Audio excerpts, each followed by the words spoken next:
Nearly forgot to take the microphone off. Good morning, Rosebery Sixth Form. Welcome to the Assembly. I hope this finds you safe, well, ready for the day and the week ahead. There's been lots going on this morning, lots of flutter. We've seen Boris back in action, likening this to an invisible mugging and explaining why we might not be back to normal quite as soon as we'd all like. But in respect of the newsletter, I said that I wanted to say a huge thank you to those of you in our community, sixth formers, who actually have been keeping this country going over the last few weeks. And I mentioned that I've seen Holly down in Epsom a couple of times, not necessarily said hello, that weird, oh my goodness, teachers don't live in a cupboard and actually go into the real world, kind of sidelong glance and smile. So hello again, Holly. And but we've also got a number of other people, a couple of which I found out from your peers. So Lucy and Lucy, thank you very much for all your work. Then there's Holly, Anne Claire, Caitlin, and I know that a number of your parents as well deserve a very, very big thank you, working in healthcare professions and social care, as well as, of course, maybe as teachers. So just to extend that thank you, that all you do and all you help, I suppose in some respects you guys have that opportunity to get out, so perhaps we should be jealous, but I don't think it works like that. Okay, I'm going to do a few notices as well, which means when this goes on the channel it won't be very interesting, but just to let you all know that I have done a reasonably big update of the website with new resources, and I've rearranged the pages a little bit because, of course, we want it to be able to respond, and I put all of the work stuff for Year 12 and 13 that's run pastorally in the same place. But now I think we're finding really where we want Year 13s to go and how we're going to help them prepare for university and everything. And the Year 12s, of course, are moving into the EPQs, wider reading than the baby steps into preparing for which universities to apply for. So I've separated those out a little bit. So please do go and have a look. Year 13, you don't have to do the Eton X course. It's got a certificate at the end. I think it's a great topic, a great skill enhancer. But what I do need you to do is have signed up for it by the end of this week. You still don't have to do it straight away. You've got a few months before the logins will run out. But it's just so that I can then say to the Year 12s, I can't promise you a place on the course, but if you're interested, you can use the same login. Okay, so thank you very much, and well done to those of you that have already started it. Okay, the other thing for the Year 13s, I've put up some preparation for Uni Work, mostly revolving around finance. I've also put up a little flow chart for you. I know the vast majority of you have said which university is your firm and insurance. If you haven't, really, you need to make a decision this week. Yes, the deadline is in May, but going forward, the sooner you make your decision, the sooner you get the applications for accommodation. And once you've got the applications for accommodation, the sooner you can sort out all the finance stuff. And on that note, there's real help this week, really focusing on the finance side of it, with some net sixth form videos, a couple of quizzes, and also the official guidance from the government and UCAS. Okay. Also, shout out to the Webinar Wednesday link that went out, because actually having logged into that, they look fabulous. You have to pre-register, and then it means you can be live, participate in them, ask your questions of the experts, and I've actually signed up so that I can sit and listen to the advice and guidance being given. But they're really good, and it's not all in one time. I think there's one end of next week, or so it'd be next Wednesday, and then every couple of Wednesdays they've scheduled them. So of course, if we do find ourselves back, we may have to find some time when you're allowed to follow those. So I've said about that. Year 12, I have emailed all the Year 12s who have said they wanted to be on the system for the EPQ. If you haven't had an email, please, just like a few other people, email me and I'll send you that information. It is also on the website, but if you can email me if you didn't get the information direct from me, because it means I don't think you're trying to do one. Okay, so on to today's idea? Well, I was listening over the weekend to a TED Daily talk on Spotify, just 17 minutes long, and I've just popped the link up there, and it was about something called stubborn optimism. And I have to say, I was a bit sniffy at it to start with, and I was a bit sort of thinking, oh, what's this? Another version of many similar things, and I guess it is. But it's trying to find a way through to an end point in this whole saga. And I thought I'd just talk about it a little bit. It's a variation on the positive mental attitude. And it was about a guy who worked for eventually led to the creation of the Paris Agreement for Climate. And he said he was in there, and at the start he just thought, oh my goodness, I thought I worked for the UN and it'll be amazing, I'll do loads of stuff. And then he basically just found it god awful and boring. And then someone passes him a note in a meeting, his boss, and says, stay optimistic, treat them with love. And eventually, of course, the hindsight that we can never bring to you is that they got through to the Paris Agreement, which is a phenomenal step forward, including almost all of the world, regardless of what then subsequently happened or how well it's being implemented or if it's enough. But it started off as nothing, as an absolute swamp of different opinions, of how long it was going to take, and looking like there was absolutely no way out. So it chimes a little bit with how some of us might be feeling right now. And actually, by the end of it, I was like, maybe you could say sometimes I've experienced stubborn optimism. So I've got three little stories, just to put through how by being stubborn about the fact that the outcome is going to be good, you go a whole way of actually making the outcome good. And so what we're talking about there is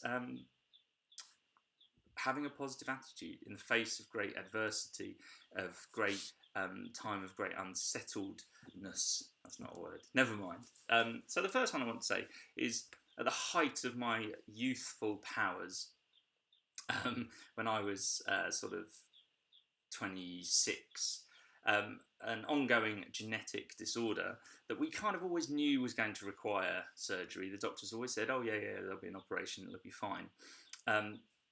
Eventually, at Christmas, when I was still 26, I got told that my aorta had reached 5 centimetres wide.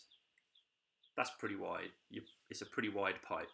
And the difficulty with that was that if it stayed like that, there was a risk that as the blood goes through, it could split, aortic dissection. And the outcome for this, to stop that from happening, was to have part of my aorta replaced. And that's pretty major. That's sawing down the middle, cracking you open, and essentially making a new bit, your major blood vessel attached to the heart. Anyway, 7.5 hours under anaesthetic, and the journey of stubborn optimism begins. Because before that, you're just a helpless passenger. We're going to do this. You sign a consent form that has a percentage chance of survival, and it's just all very, very strange. And really, you can't do anything. You are just, as I said, just a passenger. But then, in the middle of the night, very, very early, about 2, 3 in the morning, I woke up and I was very cold. And the one thing they tell you to do is don't pull the tube out. And of course, you wake up and the only thing you want to do is pull the tube out. And I still to this day remember my hand rising, touching the tube, and then almost like another person was pulling it away. And the nurse noticed, and she came and she took my intubation stuff out, and she spoke to me. She was lovely, wonderful, funny. I'll never forget her laugh. And she said, do you want me to ring your wife? Oh no, your partner, because we weren't married then. And I said, yes. And she goes, and what would you like me to say? What would you like me to get her to bring?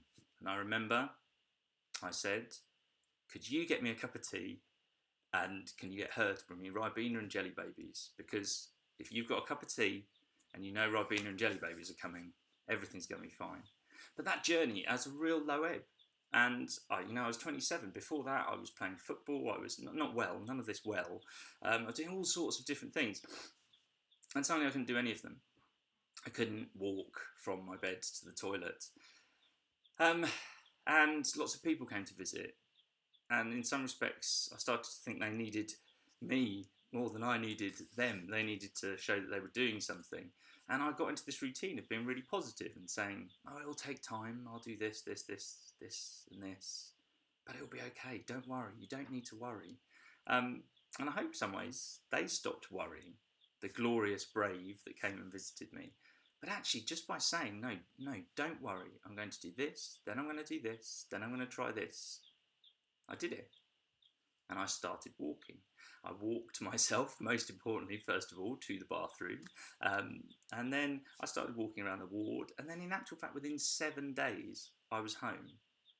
Still not a 27-year-old who is invincible and able to do everything.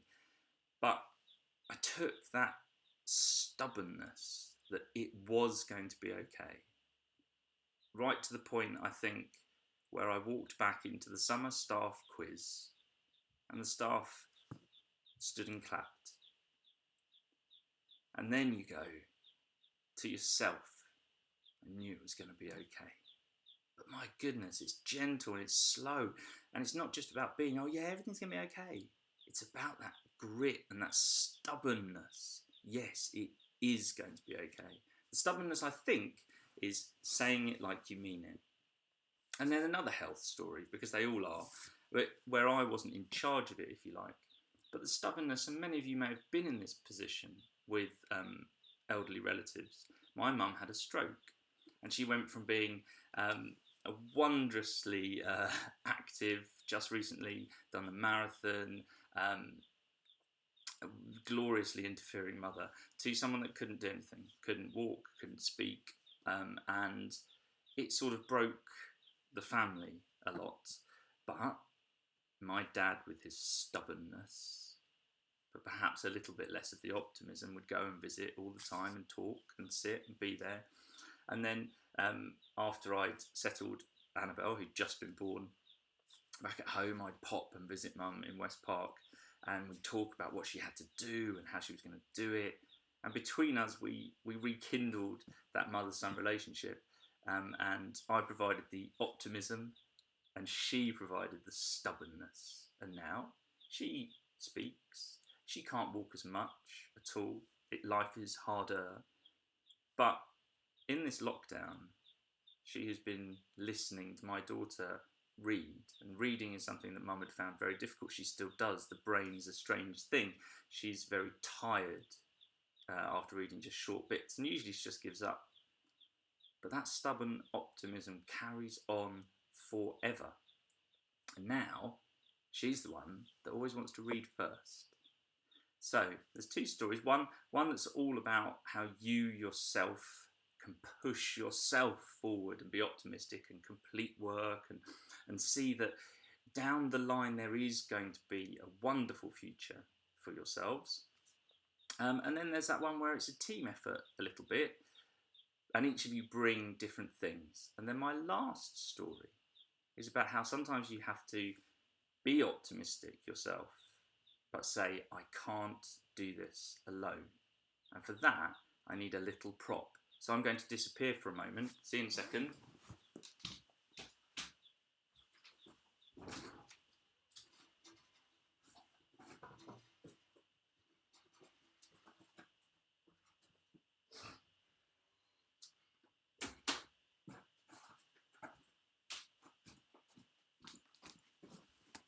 And you might be aware of the chicks that we hatched. Well, my last story of stubborn optimism is there for you when you're optimistic and you are stubborn, but you still need some help, and make sure you ask.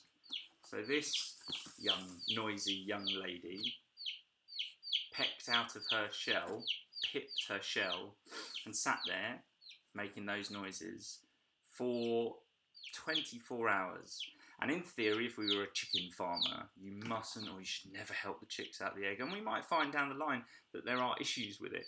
But little Yoko kept peeping, kept not giving up, and eventually someone comes and answers that call. Now, I broke her out of her egg, and I thought she still wouldn't survive, and I left her in the incubator to dry out. And she is a week old, as some of you will know, and she started putting on weight, and she's certainly not quiet. But this little one is my last little story about what happens when you are both stubborn and optimistic. She got better. She couldn't do it all on her own. She needed the help of others. But we got her out of her egg, and now she runs around and she's the one that's nearly escaped twice, because we should stay optimistic. And I wish you all the very best of luck with that. Now, I do want to just finish on the fact that we know that there are a number of families that are suffering bereavement, and sometimes you think, well, how dare you talk to me about optimism? But actually, as part of getting over those horrible, horrible situations, it will need you to stay strong as you can. Stay stubbornly optimistic about the wonderful things that happened before this, and then to make sure you let others help. Okay? And because I can't keep her away, and we do have children in the house, I expect now Annabelle's heard a chick, she'd like to come say hello. So you can... Hello. Oh, Chick escape. Right then, so from us and our stubborn optimism, have a really, really good week. Take care of yourselves and stay in touch. We're thinking of you, we miss you, and sorry that there weren't as many teacher guest stars this week. You take care, everyone.